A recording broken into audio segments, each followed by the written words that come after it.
Hello, this is Benjamin Boyce, and welcome to Benjamin Boyce, the channel. A couple days ago, I did a dramatic reading of a brochure that on the surface, it was alleged to be about anti-racist work or engaging in the eternal work of anti-racism. But if you read it in a tone of pride rather than shame, it sounds exactly like some white supremacist propaganda by assigning to white people, so-called, a list of behaviors which are actually pretty darn good at causing you to become a very efficient, active person in the world, such as linear thinking and rugged individualism and so on and so forth. That piece of propaganda was published by the NMAAHC, which is a part of the Smithsonian. It's the National Museum of African American History and Culture, and it was part of a webpage that they had developed that actually had been shared and published for several months now. They retracted that specific poster without actually taking down the other resources, so-called, that they have on their website, and they issued this disclaimer, or this apology, or this justification for retracting that poster. Quoting from their Twitter feed, "At the National Museum of African American History and Culture, we believe that any productive conversation on race must start with honesty, respect for others, and an openness to ideas and information that provide new perspectives. In that context, we recently unveiled Talking About Race, an online portal providing research, studies, and other academic materials from the fields of history, education, psychology, and human development." Actually, most of it is based on critical race theory. "Our goal in doing so was to contribute to a discussion on this vitally important subject that millions of Americans are grappling with. Since yesterday, certain content of the Talking About Race portal has been subject to questions that we have taken seriously.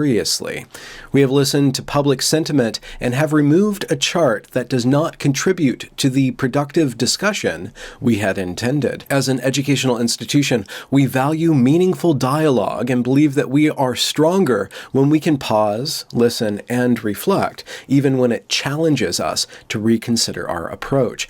We hope that this portal will be an ever-evolving place that will continue to grow, develop, and ensure that we listen to one another in a spirit of civility and common cause." And then they link to their Talking About Race portal. Now, this portal was shared at a local institution of education, and I came across this at the end of May, beginning of June, and it is what triggered me into creating a broadside against the critical race theory that is swooping in behind the protests to affect a number of very problematic institutional changes and indoctrination camps or seminars, let's say, and workshops across various different institutions, and very important and powerful institutions at that. Not only education, but also the Treasury is going along this route, and municipalities like Seattle is having these white learning days and stuff like that. So I was really triggered by this a while ago, but now a piece of this kind of floated to the top of the public consciousness by means of social media, and they changed one part of it by extracting that diagram, that chart, that piece of propaganda. But the core stuff is still here. Talking about race. Talking about race, although hard, is necessary. We are here to provide tools and guidance to empower your journey and inspire conversation. They keep on talking about these inspired conversations, dialogue, conversations. It's tough, it's difficult. We need to talk about this stuff. Your lifelong journey. Talking about race starts with personal reflection. When were you first aware of your race? What do you remember from childhood about how you made sense of human differences? What confused you? What childhood experiences do you have with friends or adults who are different from you in some way? How, if ever, did any adult give you help thinking about racial differences? Now, this stuff in and of itself, or these questions in and of itself, is not necessarily that bad. I don't really have a problem with that, but when everybody starts to make race front and center, right?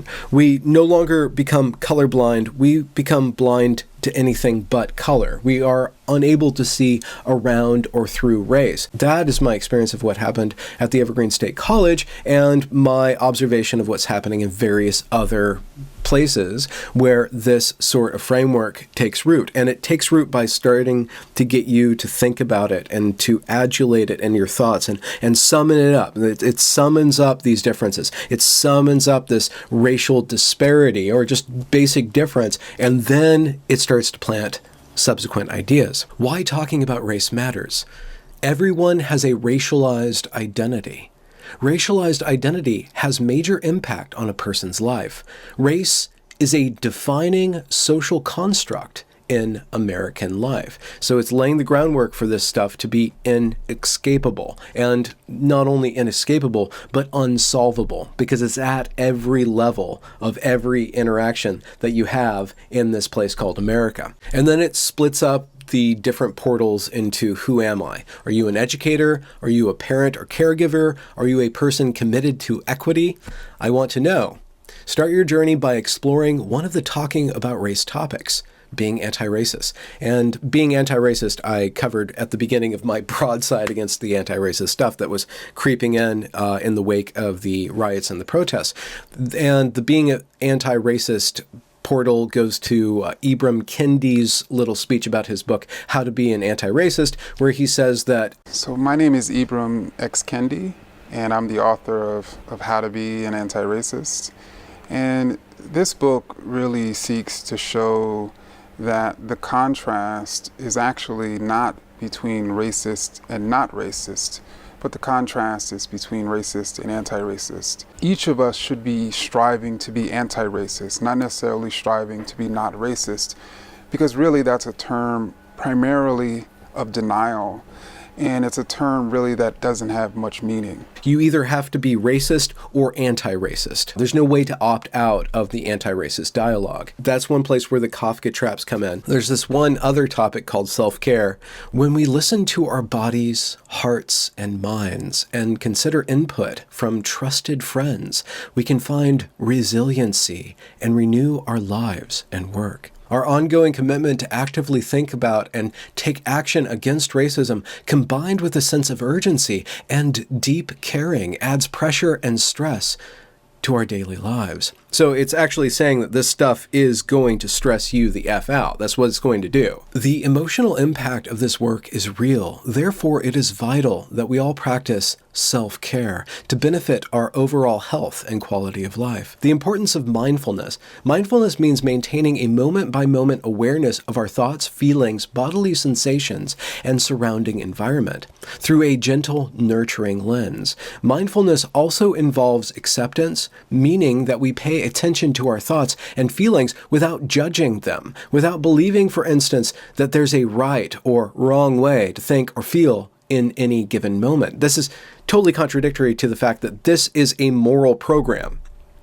Anti-racist work is something that you have to continually and eternally engage in, constantly. They begin by having you think about all the racist differences and the racist awareness that you have in your life, right? And that initiates a series of anxieties. And then they're saying, but now you have to be mindful about all these different things and don't judge. There's no right or wrong way. There's no right or wrong way, but you have to be aware that it's not enough to be not racist. You have to be anti-racist, but there's no right or wrong way to do that. It's attempting to latch a hold of our basic consciousness and then give us tools to become more aware of our consciousness so that it can wiggle its little anti-racist dogma deeper and deeper into the very foundation or the operating systems of how we engage with culture and with one another. Let's just get back to this one thing that I did want to talk about, which was their page on whiteness. Now, they took away that unintentionally white supremacist piece of dogma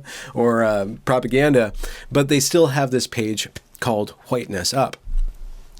At the National Museum of African American History and Culture, we believe that any productive conversation on race must start with honesty, respect for others, and an openness to ideas and information that provide new perspectives.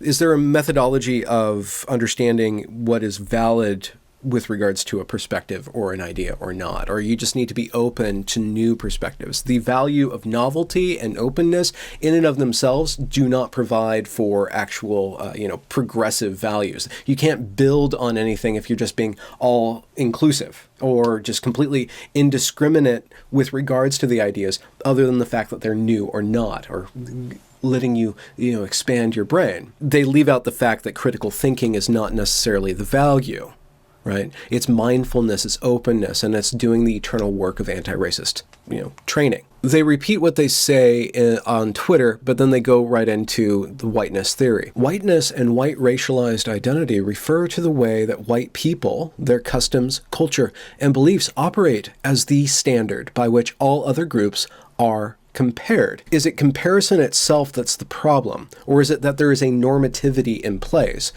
And how do you strip away normativity? What you do is you assault normativity, and you use a bunch of deconstructionist tactics to undermine the meaning of every given thing within the system that you want to disrupt and dismantle. And that is what they actually want to do. We really want disrupt and dismantle. That says it all. We could just put equity equals disrupt and dismantle, right? Because we know what that means. Is it really about redistribution of this power that's entrenched in the system? Period. Right? So what they're doing is establishing what they want to dismantle. Now, the problem with saying that whiteness is the rule by which everything else is compared is that you kind of deify and then you demonize whiteness. But let me allow them to do that for us. Whiteness is also at the core of understanding race in America.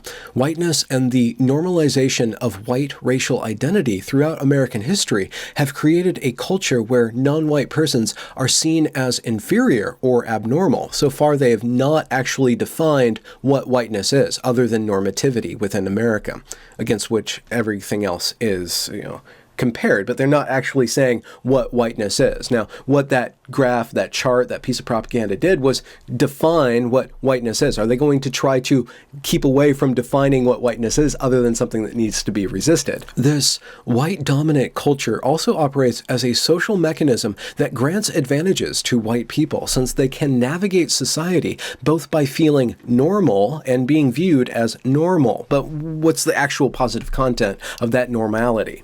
Persons who identify as white rarely have to think about their racial identity because they live within a culture where whiteness has been normalized. This, again, creates this completely false picture that simply to be white means you're going to fit better or easier or just simply fit into every other given aspect of American life. But I can tell you from experience as a white person that it depends on the room that I'm in, whether I'm going to fit into that room or not. And yes, I'm sure that a racial identifier has some capacity to either plug me in or not plug me into any given social environment, but there's so many other factors in play with regards to my bearing, with regards to my tone of voice and the language that I'm speaking, and so on and so forth. My money, how much money or clout that I have, or how much I pretend to have, is not just whiteness. They've created this completely false picture of the world as being able to be reducible into this race-based viewpoint. And I think that it's false. This is in and of itself a false consciousness. To continue, thinking about race is very different for non-white persons living in America. How very different? How very different. People of color must always consider their racial identity. Always is very different, and they always have to consider that. Whatever the situation, due to the systemic and interpersonal racism, that still exists. Always? Is there always going to be systemic and interpersonal racism? And with that as your supposition, you will be reading racism into everything. This is the problem with a critical lens. It's one story that you turn everything into.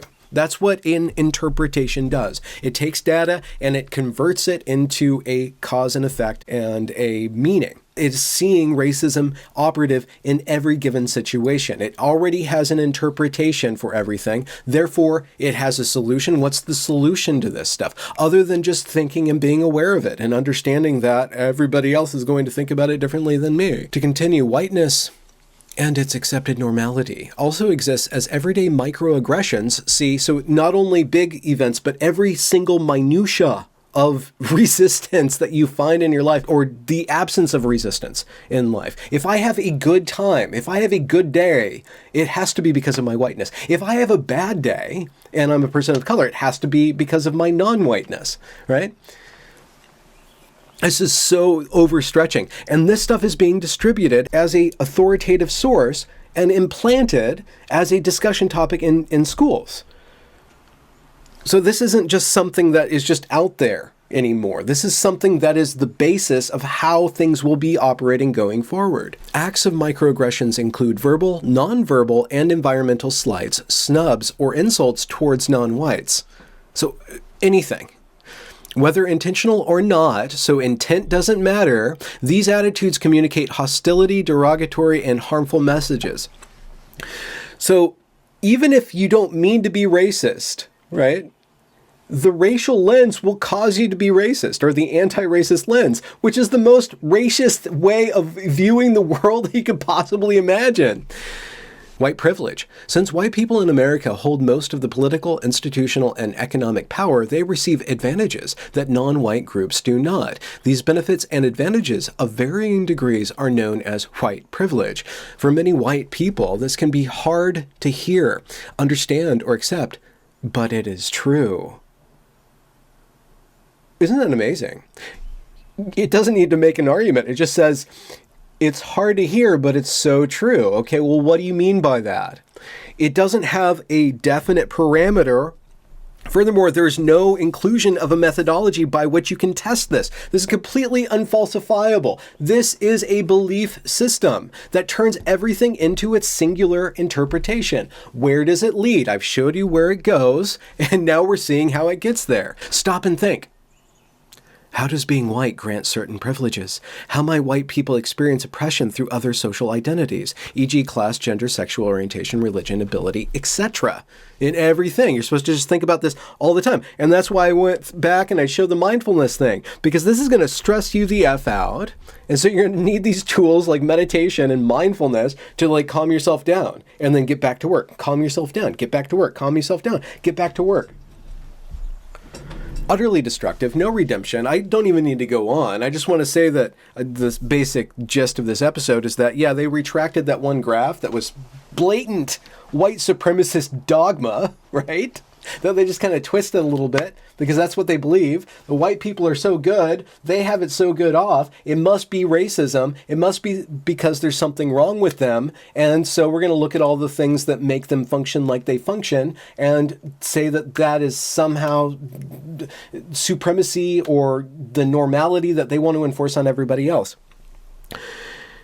To try to defeat racism by racism, to try to defeat bigotry by bigotry, makes no sense in the light of day. It only makes sense in the shadows.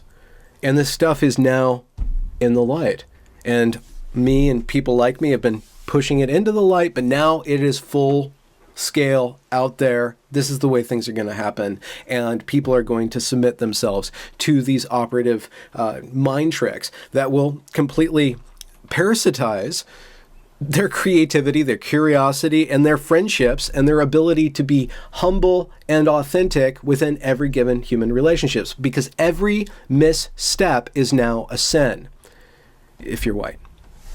So I just had to put that out there, that these people kind of took one step back, but they didn't really change things. This critical race theory stuff, the organizations that accept it will kind of like change around what they put out there. But the core principle is that this is something that you have to meditate on and get swept up on. This is some sort of mind virus that constantly makes you obsess about something that I believe is really stupid and that we need to get past. And the way to get past that isn't to create an idol out of it. That's actually the way to reinsert it back into our American life and into our cultural matrix. And it just doesn't end. Anyway, so I'm going to play a game about samurais in Japan.